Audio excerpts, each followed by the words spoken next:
I am reading my one Bengali poem, including English translation.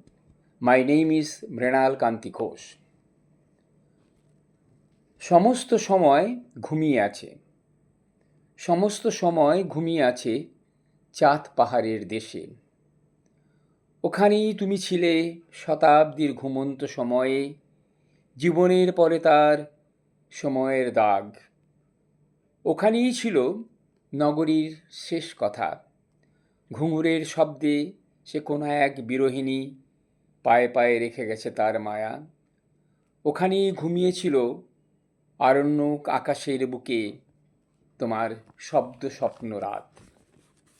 You descend the stairs of Salambar, behind regions of life and the moon. The sky forest stood breathless, and silent heard your words. Ankle bells still sing that tale.